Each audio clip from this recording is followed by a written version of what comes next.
Fine. அப்போ நம்ம மெட்டல்ஸ்க்கு உண்டான ஈக்குவேஷன்ஸ் எல்லாம் பார்த்து முடிச்சிட்டோம். நான் ஆல்ரெடி சொன்ன மாதிரி இப்போ எங்கே போகணும் அப்படின்னா நான் மெட்டல்ஸ்க்கு போகணும்.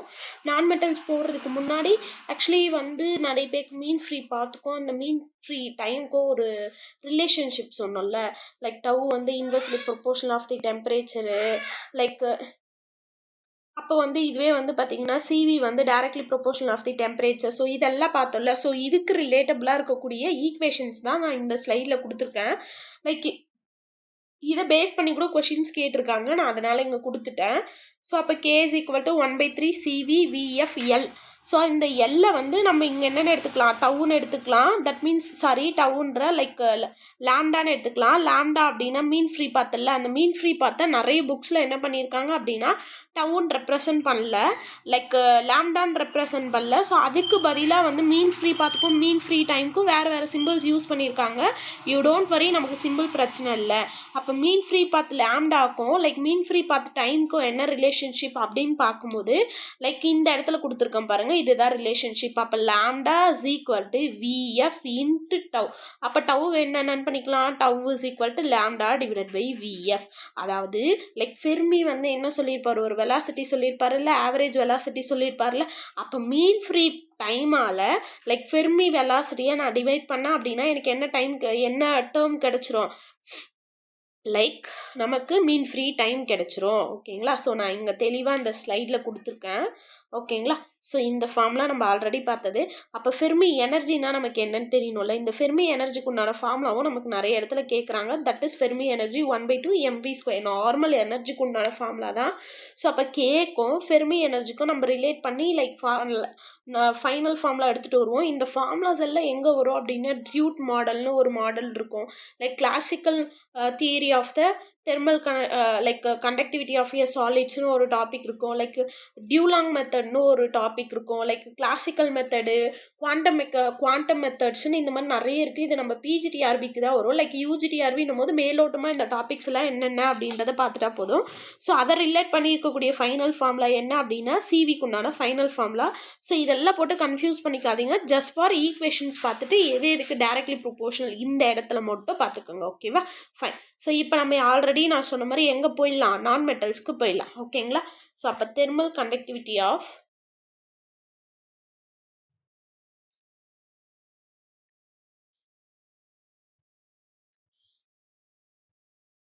non-metals or insulators. அப்போ லைக் இன்சுலேட்டர்ஸ் நம்ம பார்க்கும்போது இந்த இடத்துல வந்து எது மூலியமாக நமக்கு பரவும் அப்படின்னா ஃபோனான்ஸ்ன்னு பார்த்துருப்போம். அப்போ ஃபோனான்ஸ் இஸ் ஈக்குவல் டு டேரெக்டாக நம்ம அங்கே ஃபார்மில் என்ன எழுதுறோமோ அதே தான் 1/3 CV VF or V lambda. அப்போ இங்கே இருக்கக்கூடிய மீன் ஃப்ரீ பார்ட் மட்டும் எதனால் கிடச்சிது, ஃபோனான்ஸால் கிடச்சிச்சு. ஸோ இது டைரக்ட் ஈக்குவேஷன்ஸ் தான்.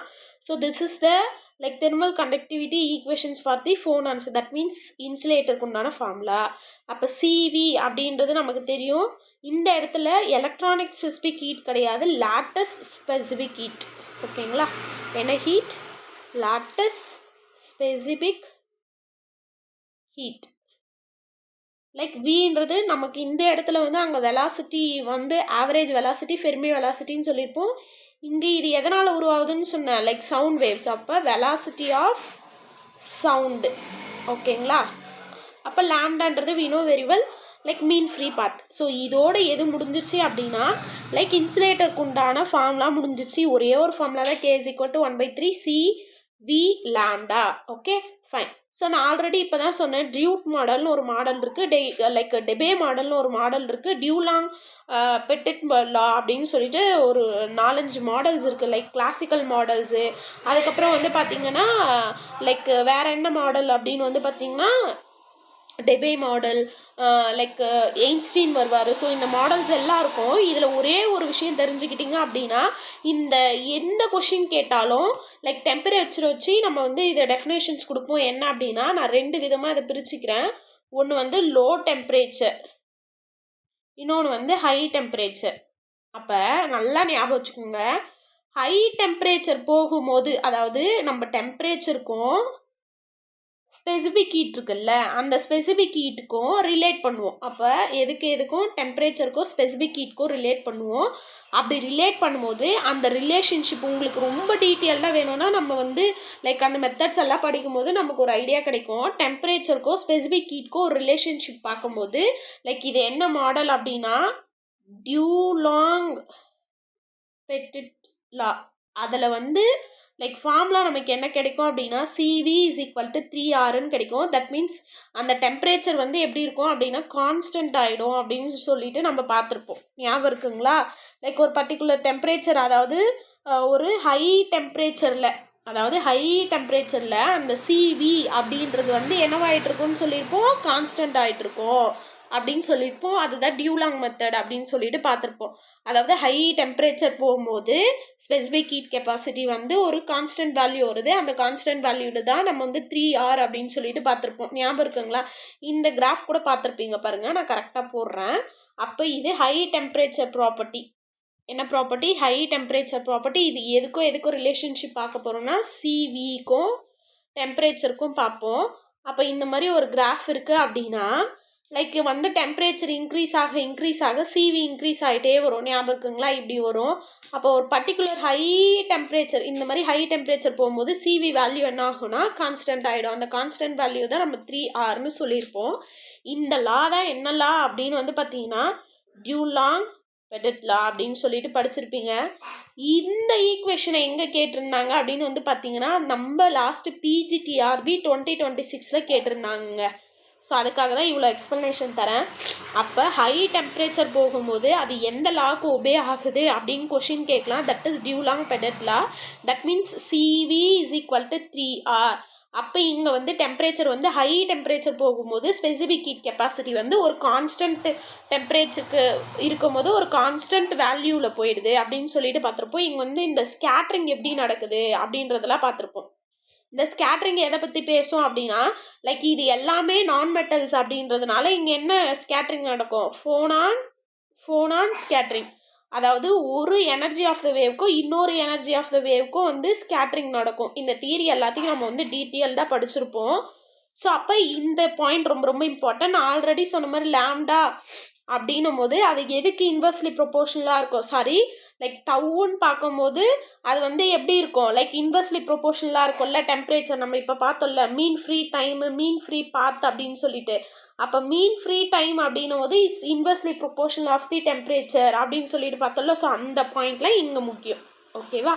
ஸோ அதெல்லாம் பார்த்துக்கோங்க. அப்போ இதில் இம்பார்ட்டன்ஸ் என்ன அப்படின்னா ஹை டெம்பரேச்சர் போகும்போது அப்போ ஸ்பெசிஃபிக் ஹீட் கெப்பாசிட்டி வந்து ஒரு கான்ஸ்டன்ட் வேல்யூ கிடைக்குது. அது 3R. அது என்ன லான்னு கேட்கலாம், டியூலாங் பெட்டிட் லா. ஓகேவா? ஸோ நெக்ஸ்ட் இருக்கக்கூடிய இன்னொரு கேஸ் என்ன அப்படின்னா நான் ஆல்ரெடி சொன்ன மாதிரி லோ டெம்பரேச்சர். அப்போ லோ டெம்பரேச்சரில் இருக்கும்போது அது எந்த லாக்கு ஒபே பண்ணுது அப்படின்னா டெபே லாக்கு வந்து ஒபே பண்ணுது. அப்போ அந்த டெபே லா வந்து என்ன சொல்லுது அப்படின்னா CVயும் லைக் டெம்பரேச்சருக்கும் நான் கிராஃப் எடுத்துக்கும் போது அது எனக்கு எந்த மாதிரி ஒரு கிராஃபாக கிடைக்குது அப்படின்னா CV is directly proportional to T⁻³ இது எக்ஸ்போனென்ஷியல் கான்ஸ்டன்ட்டு எல்லாமே நம்ம போட்டு ஒரு பெரிய ஈக்குவேஷன் போட்டிருப்போம். அந்த ஈக்குவேஷன்லாம் தேவையில்ல, ரிலேஷன்ஷிப் தெரிஞ்சால் போதும். அப்போ டிபே லா அப்படின்னும் போது specific heat capacity is directly proportional to 3 times of the temperatures. இது ரொம்ப ரொம்ப முக்கியங்க இந்த பாயிண்ட் மட்டும். ஸோ இது கொஷின் கேட்கலாம். அப்போ CV directly proportional to the டெம்பரேச்சர்னா அப்போ கேவும் என்னவாக தான் இருக்கும்? Is directly proportional to the டெம்பரேச்சராக தான் இருக்கும். ஸோ இந்த பாயிண்ட்டை நமக்கு கேட்கலாம். அப்போ எதுக்கும் கம்பேரிசன் பார்க்கணும் அப்படின்னா ஹை டெம்பரேச்சருக்கும் லோ டெம்பரேச்சருக்கும் நம்ம வந்து ஸ்பெசிஃபிக் ஹீட் கெப்பாசிட்டி வச்சு பார்க்குறோம். இதெல்லாம் நான் ஏன் இங்கே எடுத்துகிட்டு வந்தேன்னா ஸ்பெசிஃபிக் ஹீட் கெப்பாசிட்டிக்கும் டெம்பரேச்சருக்கும் ரிலேஷன்ஷிப் வந்து கேட்கலாம். ஸோ அதனால் நான் இங்கே எடுத்துகிட்டு வந்தேன். அப்போ ஹை டெம்பரேச்சர் போகும்போது that is classical theory Dulong Petit law. அப்போ அது வந்து டெம்பரேச்சர் வந்து ஹை ஆகும்போது அதனுடைய CV வந்து ஒரு கான்ஸ்டன்ட் வேல்யூவில் போயிடுது. ஸோ அது வந்து ஹை டெம்பரேச்சருக்கு உண்டான கான்செப்ட். லைக் லோ டெம்பரேச்சர் வந்து டெபே லாக்கு வந்து யூஸ்ஃபுல்லாக இருக்குது. அப்போ வந்து θTன்னு கூட சொல்லுவோம் டெபே டெம்பரேச்சரை. அப்போ வந்து அங்கே ஸ்பெசிஃபிக் ஹீட் கெப்பாசிட்டி வந்து is directly proportional to the cube of the temperature. So இது வரைக்கும் நமக்கு தெரிஞ்சிச்சு அப்படின்னா எது முடிஞ்சிச்சு? லைக் கம்ப்ளீட்டாக தெர்மல் கண்டக்டிவிட்டி ஆஃப் ஏ சாலிட்க்கு உண்டான தியரிஸ் ஓவர். ஓகேங்களா? ஸோ நெக்ஸ்ட்டு நம்ம என்ன டிஸ்கஸ் பண்ண போகிறோம் அப்படின்னா இதுக்குண்டான MCQs பார்த்துடலாம். ஓகேங்களா? ஸோ இந்த MCQஸோடு முடிச்சிட்டோம் அப்படின்னா ஓவர். ஃபைன். இப்போ ஃபஸ்ட்டு கொஷின்ஸை வந்து நம்ம பார்ப்போம். ஸோ ஃபஸ்ட் கொஷின் என்ன கொடுத்துருக்காங்கன்னா, the ratio of the length to radius. அப்போ லென்த்து பை ரேடியஸ் கொடுத்துருக்காங்க. எதுக்கு அப்படின்னா 2 ராட் இருக்கான். 2 rods of a same material is 1:2, 2:3. அப்படின்னா என்ன அர்த்தம்னா, ஃபஸ்ட்டு மெட்டீரியல்னுடைய ரேடியஸும் லென்த்தும் கொடுத்துருக்காங்களா, அப்போ 1 டிவைடட் பை 2. நம்ம ரேஷியோவை எப்படி எடுத்துப்போமா, இல்லைனா L1:R1 அப்படின்னும் போது இது 1:2 எப்படி வேணாலும் எழுதிக்கலாம். லைக் இன்னொரு மெட்டீரியல் இருக்குல்ல, அதனுடைய லென்த்தும் ரேஷியோவும் கொடுத்துருக்காங்க, தட் இஸ் 2:3. ஓகேங்களா, ஃபைன். இது வரைக்கும் நமக்கு தெரிஞ்சிருக்கு. ஸோ நெக்ஸ்ட் என்ன பார்க்கணும் அப்படின்னா, நெக்ஸ்ட் லைன் படிங்க. If the temperature difference between the 2 ends of the rod is same. அப்போ டெம்பரேச்சர் வந்து டிஃப்ரென்ஸ் எப்படி இருக்கான், சேமாக இருக்கான். அப்போ அப்படின்னா என்னன்னு சொல்லுவீங்க, டிடி இஸ் ஈக்குவல் டு என்னன்னு இருக்கு, டிஃப்ரென்ஸ் பிட்வீன் தி டெம்பரேச்சர் எப்படி இருக்குது, சேமாக இருக்குது. ஓகேவா, சேம் மெட்டீரியல்னு சொல்லிட்டாங்க, பிரச்சனை கிடையாது. அப்போ 2 ends டெம்பரேச்சரும் சேமாக இருக்குன்னு சொல்லிட்டாங்க. அப்போ ஹீட் ஃப்ளோ இருக்குல்ல, ரேட் ஆஃப் ஹீட் ஃப்ளோ எவ்வளோ இருக்குன்னு கேட்குறாங்க. அப்போ ரேட் ஆஃப் ஹீட் ஃப்ளோனா என்ன கேட்குறாங்க, கியூவை கேட்குறாங்க மறைமுகமாக. அப்போ கியூ கேட்குறாங்கன்னா, லைக் சேம் மெட்டீரியல் அப்படின்னும் போது அதனுடைய தெர்மல் கண்டக்டிவிட்டியும் எப்படி இருக்கும், சேமாக தான் இருக்கும். நம்ம பார்த்தோம்ல, அப்போ ஒரே ராட் இருக்குன்னா, ஒரே டைப் ஆஃப் த ராட் இருக்குன்னா, அதுக்கு தெர்மல் கண்டக்டிவிட்டி எப்படி இருக்கும், சேம் வேல்யூவாக தான் இருக்கும். அப்போ இதுலேருந்து கேவும் நமக்கு எப்படின்னு தெரிஞ்சிச்சு, சேமாக இருக்கும்னு தெரிஞ்சிச்சு. அப்போ ஃபார்முலா வச்சு நம்ம இதை எழுத வேண்டியதான். ஓகேங்களா, ஸோ அப்போ நான் மறுபடியும் எழுதிக்கிறேன். அப்போ L1:R1, L2:R2, அப்போ 1:2, இங்கே 2:3. அப்போ இங்கே என்னெல்லாம் சேமு, கே சேமு, லைக் இதனுடைய டெல்டி, இது ரெண்டுமே எப்படி இருக்குது, நமக்கு சேமாக இருக்குது. ஃபைன். இப்போ கொஷினுக்கு கேட்டது கியூ கேட்டிருக்காங்க. இப்போ இது வரைக்கும் இவ்வளோ பார்த்துருக்கோம். ஓகேவா, ஸோ அப்போ நம்ம கியூ வச்சு தானே பேச போகிறோம். அப்போ Q is equal to minus of K A dT divided by dx. ஓகேவா, இந்த டிஎக்ஸை தான் அவங்க என்னென்னு ரெப்ரசன்ட் பண்ணியிருக்காங்க, லென்த்தோட வேரியேஷன் ரெப்ரசன்ட் பண்ணியிருக்காங்க. ஓகேவா, ஃபைன். அப்போ கே, அப்போ எதெல்லாம் கான்ஸ்டன்ட்டு அதெல்லாம் விட்டுருங்க, டிடி கான்ஸ்டன்ட்டு, லைக் மற்றதுபடி என்னது ஏ கான்ஸ்டன்ட். அப்போ இந்த ஈக்குவேஷனை நமக்கு ஏற்ற மாதிரி நம்ம எழுதிக்கலாமா, Q is directly proportional of the A. அப்போ லென்த்தை வச்சு தானே இங்கே பேசியிருக்காங்க. ஏரியா மீன்ஸ் ஏரியா டைரெக்டாக கொடுக்காம லைக் எப்படி கொடுத்துருக்காங்க, ரேடியஸ் வச்சு கொடுத்துருக்காங்க. அப்போ ரேடியஸை நம்ம கிராஸ் செக்ஷனில் பார்க்கும்போது ஏரியா என்னென்னு எடுத்துக்கலாம், πr² எடுத்துப்போமா, ஆர் கன்சிடர். ஓகேவா, ஸோ அப்போ Q is directly proportional of A. அப்போ ஏ வந்து πr², அப்போ வந்து இங்கே என்னென்னு எடுத்துப்போம், πr². ஓகேவா, அப்போ Q is inversely proportional of the dx, that means length. நான் இங்கே டிஎக்ஸ்ன்னு யூஸ் பண்ணாத லென்த்துனே யூஸ் பண்ணிக்கிறேன். ஓகேவா, அப்போ லென்த்து, அப்போ லென்த்துக்கு இன்வெர்ஸ்லி ப்ரொபோர்ஷனலாக இருக்குது. ஓகேவா, அப்போ நமக்கு ப்ரொபோர்ஷனாலிட்டி தெரிஞ்சிருச்சு. என்ன அப்படின்னா, Q is directly proportional of A, inversely proportional of length. அவ்வளோதான். அப்போ நமக்கு இந்த ரேஷியோவை எடுத்துகிட்டு வந்து இங்கே சப்ஸ்டியூட் பண்ண வேண்டியதான். நான் அதுக்கேற்ற மாதிரி நெக்ஸ்ட் ஸ்டெப் போயிடலாமா, ஃபைன். அப்போ Q is directly proportional of A divided by எல்னு எடுத்துப்போமா. அப்போ இங்கே என்னென்னு கேட்டிருக்காங்க, Q1 Q2 தானே கேட்டிருக்காங்க. அப்போ அதுக்கேற்ற மாதிரி நம்ம ஃபார்முலா ரீஅரேஞ்ச் பண்ணிக்கலாமா. அப்போ கியூ எல்லா டேர்மும் சேமாக இருக்கிறதுனால கேன்சல் ஆகிடுமா, ஃபைன். பை கூட கேன்சல் ஆகிடுமா, ஏன்னா கான்ஸ்டன்ட். அப்போ Q is equal to A divided by A கூட தேவையில்ல, அதாவது பை லைக் கான்ஸ்டன்ட்னு எடுத்துகிட்டு வந்துமே, அப்போ டேரெக்டாக போடலாம். அப்போ Q is equal to R² divided by L. So இதுதான் நம்மளோட கண்டுபிடிக்கிறதுக்கு உண்டான ஃபார்முலா. அப்போ ரேஷியோக்கு ஏற்ற மாதிரி எழுதுங்க. அப்போ Q1 is equal to R1² divided by L1. அப்போ Q2 is equal to R2² divided by L2. அப்போ இவங்க என்ன கொஸ்டின் கேட்டிருக்காங்கன்னா, ratio of the heat flow. அப்போ Q1 டிவைடட் பை Q2 கேட்டிருக்காங்க. அதுக்கேற்ற மாதிரி ஃபார்முலா ரீஅரேஞ்ச் பண்ணுங்கள். அப்போ R1² divided by R2² into L2 divided by L1 வருமா, அவ்வளோதாங்க. நம்மளோட ஃபார்முலா கண்டுபிடிச்சிட்டோம். என்ன ஃபார்முலா சொல்லுங்கள் பார்ப்போம், ரொம்ப ரொம்ப important. Q1 divided by Q2 is equal to R1² divided by R2² into L2 divided by L1. நான் ஸ்டெப் பை ஸ்டெப்பாகவே சொல்லியிருக்கேன். அப்போ நெக்ஸ்ட் ஸ்டெப் போகலாமா. Q இஸ் ஈக்குவல் டு சொல்லுங்கள், R1² Q1 divided by Q2 is equal to R1² divided by R2² into L2 divided by L1. அப்போ substitute பண்ணலாமா. அப்போ L1 is to R1, L2 is to R2. இங்கே எவ்வளோ value இருக்குது, 2 is to 1. அப்போ இங்கே இருக்குது 2:3. அப்போ அதுக்கேற்ற மாதிரி வேல்யூஸ் எடுத்துகிட்டு வந்து சப்ஸ்டியூட் பண்ணலாமா? அப்போ R1னா 1 டிவைடட் பை ஃபைன். L2 இங்கே என்னன்னு கொடுத்துருக்காங்க? சாரி 1:2 மாற்றி எழுதிட்டேன். சாரி 1:2 இங்கே 2:3. சாரி. அப்போ R1 எவ்வளோ? 2 ஸ்கொயர். அப்போ 2 ஸ்கொயர் 4ன்னு எழுதிக்கலாம். R2 எவ்வளோ? 3. ஓகேவா? அப்போ 3 ஸ்கொயரை 9ன்னு எழுதிக்கிறேன் ஸ்ட்ரெயிட்டாக. அப்போ L2 இங்கே எவ்வளோ இருக்குது? 2. L1 இங்கே எவ்வளோ இருக்குது? 1. அப்போ what is the value? 4 × 2 8 divided by 9. அப்போ what is the final equation? அப்போ ஃபைனல் வேல்யூ என்ன? Q1 divided by Q2 is equal to 8/9. That means 8/9 நான் என்னென்னு எழுதிக்கலாம்? 8:9 ரேஷியோவில் போடும்போது. So where is the option? That is option D. Question பார்க்குறதுக்கு ட்விஸ்டடாக தான் இருக்கும், ஆனால் ரொம்ப ஈஸி. நம்ம டேரக்ட்லி ப்ரொபோஷனலே இன்வெர்ஸ்லி ப்ரொபோஷனலா அப்படின்னு கண்டுபிடிச்சிட்டேன்னா. ஸோ அப்போ புரிஞ்சிருக்கும்னு நினைக்கிறேன். அப்போ நான் ஸ்ட்ரெயிட்டாக இந்த கொஷினை நான் எந்த ஃபார்மேட்லேருந்து எடுத்துகிட்டு வரேன் அப்படின்னா, ஒரே ஒரு ஃபார்முலா தான். Rate of flow heat is equal to -KA dt divided by dx. இந்த dxை நம்ம இங்கே லென்த்துன்னு கன்சிடர் பண்ணிக்கிறோம். எந்த இதுவாக இருந்தால் என்ன, நான் தான் சொன்னேன் லென்த்துன்னு எடுத்துக்கலாம், இந்த இடத்துல பிரெத்துன்னு எடுத்துக்கலாம், லைக் திக்னஸ்ன்னு எடுத்துக்கலாம். என்ன கொடுத்தாலும் அது லென்த்தோட one of the physical quantity தான். ஓகேவா? ஸோ அதை வச்சு பார்க்கும்போது ஃபஸ்ட் கொஷினுக்கு நமக்கு என்ன ஆன்சர் கிடச்சிச்சு?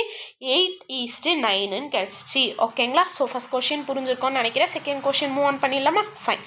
ஸோ செகண்ட் கொஷின் பார்ப்போமா? 1 minute.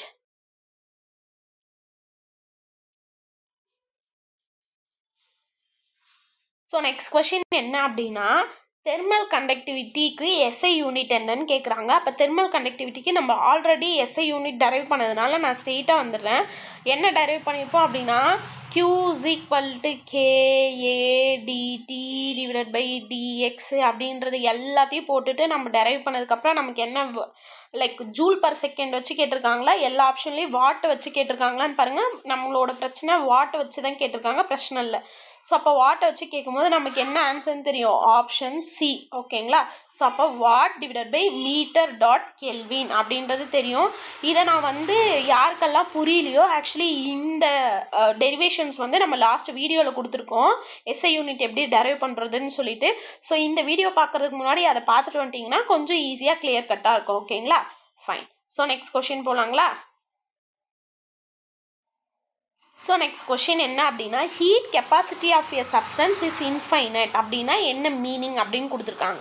நமக்கு ஹீட் கெப்பாசிட்டினா என்னன்னு தெரியும். ஆக்சுவலி ஹீட் கெப்பாசிட்டி அப்படின்றது ஒரு சப்ஸ்டன்ஸ் இருக்குன்னா எந்த அளவுக்கு அப்சர்வ் பண்ணுச்சு, இல்லைனா அது எந்த அளவுக்கு ரிலீஸ் பண்ணுச்சு அப்படின்றத அதனுடைய அமௌண்ட் இருக்குல்ல. அப்போ amount of absorbed heat absorbed, அப்போ amount of heat absorbed or amount of heat release அப்படின்றத தான் நம்ம என்னன்னு சொல்லுவோம்? ஹீட் கெப்பாசிட்டின்னு சொல்லுவோம். இதை தான் நம்ம பார்த்தோம், எந்த அளவுக்கு. அப்போ Q என்ன அப்படின்னு சொல்லிட்டு நம்ம பார்த்தோம்ல. அப்போ Q அப்படின்றத நம்ம ஒரு டேர்ம் பார்த்தோம்ல. ஸோ அதை வச்சு தான் நம்ம இங்கே பேச போகிறோம். அப்போ இங்கே என்ன சொல்லியிருக்காங்க அப்படின்னா, லைக் இந்த இடத்துல நான் வந்து Q அப்படின்றத என்னென்னு எடுத்துக்கிறேன்னா ஹீட்டுன்னு எடுத்துக்கிறேன், நான் ஃபார்முலா பிரகாரம் வர்றதுக்காக. ஓகேவா? ஸோ அப்போ ரேட் ஆஃப் ஃப்ளோ ஆஃப் ஹீட்டை வந்து நம்ம அங்கே க்யூன்னு சொல்லியிருப்போம். இங்கே நான் நார்மலாக Q வந்து ஹீட்டுன்னு எடுத்துக்கிறேன். நோட்டேஷன்ஸில் இங்கே மாற்றி கூட போட்டுக்கோங்க, நோ ப்ராப்ளம். ஃபைன். அப்போ ஹீட் கெப்பாசிட்டிக்கு நமக்கு ஆல்ரெடி ஒரு ஃபார்முலா இருக்குது. ஸ்பெசிஃபிக் ஹீட் கெப்பாசிட்டிலே பார்த்துருப்போம். Specific heat capacity, molar heat கெப்பாசிட்டிலாம் பார்த்துருப்போம். அப்போ ஹீட் கெப்பாசிட்டிக்கு ஃபார்முலா என்னது? C is equal to Q divided by ΔT அப்படின்னு ஒரு ஃபார்முலா வரும். ஓகேவா? இங்கே ஆப்ஷன் என்ன கொடுத்துருக்காங்கன்னு பாருங்கள். ஹீட்டை வச்சு பேசியிருக்காங்க. Heat is given out. அப்போ ஹீட் வந்து வெளியில் வந்துருமா. நெக்ஸ்ட் என்ன சொல்லியிருக்காங்கன்னு பாருங்கள். No change in temperature whether heat is taken in or given out. அப்போ வெளியிலையும் போகாதான், லைக் உள்ளேயும் வராதான் அப்படின்னு சொல்லியிருக்காங்க. தென் நெக்ஸ்ட் வந்து ஹீட் இஸ் டேக்கன் இன், அப்போ உள்ளார எடுத்துக்குது. ஹீட்டை வந்து உள்ளார எடுத்துக்குது, ஹீட்டை வந்து உள்ளார எடுக்கல, ஹீட்டு உள்ளாரையும் எடுக்கல, வெளியிலையும் போகல. ஸோ இதுதான் நம்மளோட ஆப்ஷன்ஸ். நாலாவது வந்து எல்லாமே நடக்கும்னு சொல்லியிருக்காங்க. ஓ மை காட், எல்லாமே நடக்கிறதுக்கு நமக்கு வாய்ப்பே கிடையாது. அப்போ இப்பயே இதை நெக்லெக்ட் பண்ணிடலாம், ஏன்னா இங்கே ஏதோ ஒரு விஷயம் தான் நடக்க போகுது. ஸோ அப்போ C is equal to Q divided by ΔTன்றது நமக்கு தெரிஞ்சிச்சு. அப்போ heat capacity of a substance is infinite கொடுத்துட்டாங்க. Q வச்சு தான் நமக்கு இங்கே ஆப்ஷன்ஸ் கொடுத்துருக்காங்க. தட் மீன்ஸ் ஹீட்டை வச்சு. அப்போ அதுக்கேற்ற மாதிரி நமக்கு லைக் எக்ஸ்சேஞ்ச் பண்ணிக்கலாமா. அப்போ Q is equal to C into ΔT அப்படின்னு நான் வச்சுக்கிறேன். ஓகேவா? ஃபைன். ஸோ அப்போ நான் என்ன பண்ண போகிறேன் அப்படின்னா, தெளிவாக புரியுதுக்காக நான் ரைஸ் பண்ணிவிட்டு ஃபஸ்ட்லேருந்து எழுதுகிறேன். அப்போ heat capacity C is equal to Q divided by del T. ஓகேவா? டெம்பரேச்சர் வச்சு நமக்கு வந்து ஒரு ரிலேஷன்ஷிப் இருக்குது. ஆக்சுவலி C அப்படின்றது நமக்கு என்னென்னா ஹீட் கெப்பாசிட்டி அப்படின்றது சொல்லியிருப்போம். Qன்றது ஹீட்டு. நான் வேணா இங்கே எழுதிடுறேன். நான் மறுபடியும் சொல்கிறேன். Cன்றது ஹீட் கெப்பாசிட்டி. இங்கே del T அப்படின்றது வந்து பார்த்திங்கன்னா like temperature, difference of the temperature. அப்போ இவங்க என்ன கொஷின் சொல்லியிருக்காங்க அப்படின்னா ஹீட் கெப்பாசிட்டி வந்து இன்ஃபினிட்டிவ்னு சொல்லியிருக்காங்க. அப்போ எப்போ வந்து இது இன்ஃபினிட்டிவ் கிடைக்கும் பாருங்கள், சொல்லுங்கள் பாப்பா. அப்போ இது இன்ஃபினிட்டிவ்னு கிடச்சிச்சின்னா எனிதிங் பை 0 தானே இன்ஃபினிட்டிவ் கிடைக்கும். கரெக்டாக அவங்க தான் கொஷின் கொடுத்துருக்காங்க. ஹீட் கெப்பாசிட்டி என்னன்னு இன்ஃபைனட் சொல்லிட்டு. அப்போ நமக்கு எப்போ வந்து இன்ஃபினிட்டிவ் வந்து லைக் இன்ஃபினிட்டிவ்னு கிடைக்கும், எனிதிங் பை 0 தானே இன்ஃபினிட்டிவ். அப்போ Q/0 இருந்தால் தான் C இன்ஃபினிட்டிவாக கிடைக்கும். அப்போ இதிலேருந்து நமக்கு டெம்பரேச்சர் டிஃப்ரென்ஸ் எவ்வளோன்னு கிடைக்குது அப்படின்னா டெம்பரேச்சர் டிஃப்ரென்ஸ் வந்து எனக்கு 0ன்னு கிடைக்குது. நான் இந்த ஈக்குவேஷன் வச்சு எடுத்துக்கிறேன். அப்போ del T வந்து 0 அப்படின்னா ஆக்சுவலி del T வந்து 0 அப்படின்னா C like Q is equal to C into del Tன்னு பேசுவோமா? அப்போ நான் Qவை எதை வச்சு மெஷர் பண்ணுவேன், del T வச்சு பேசுவோன்னா அப்போ Q is equal to இது இன்ஃபினிட்டி தான். அப்போ இன்ஃபினிட்டி இன்ட்டு 0. அப்போ மொத்தமாக இங்கே என்னென்னு வரும், 0வால் மல்டிப்ளை பண்ணும்போது 0. அப்போ இங்கே ஹீட்டே என்ன ஆகாது, ஃப்ளோவே ஆகாது. அப்போ ஹீட் ஃப்ளோ ஆகலாம். இல்லைனா டெம்பரேச்சர் 0 அப்படின்னா நீங்கள் ஹீட்டை வச்சும் பேசலாம், லைக் டெம்பரேச்சர் வச்சும் பேசலாம்.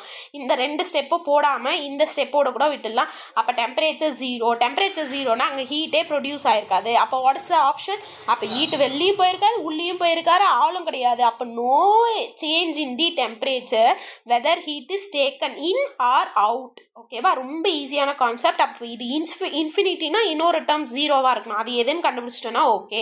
அப்போ நமக்கு எல்லாத்துக்கும் தேவை என்ன அப்படின்னா ஃபார்முலா. ஸோ இதை வச்சு பார்த்துட்டோம் அப்படின்னா முடிஞ்சிச்சு. ஸோ இதோட வந்து பார்த்திங்கன்னா தெர்மல் கண்டக்டிவிட்டியில் இருக்கக்கூடிய ஒரு சில கொஷின்ஸை நம்ம வந்து என்ன பண்ணிட்டோம், சால்வ் பண்ணிட்டோம். இன்னும் நிறைய கொஷின்ஸ் நம்மளோட மெட்டீரியல் இருக்குது. Just you have to solve that one. If you have any doubt please you have will ask. ஓகேவா? So thank you so much. இதோட நம்ம எது முடிச்சிட்டோம் அப்படின்னா தெர்மல் கண்டக்டிவிட்டி ஆஃப் ஏ சாலிட்ஸில் தெர்மல் கண்டக்டிவிட்டினா என்ன, லைக் மெட்டல்ஸ், அதாவது சாலிடோட ஈக்குவேஷன்ஸ், அதாவது மெட்டல்ஸோ நான் மெட்டல்ஸோ பார்த்துட்டோம். So thank you.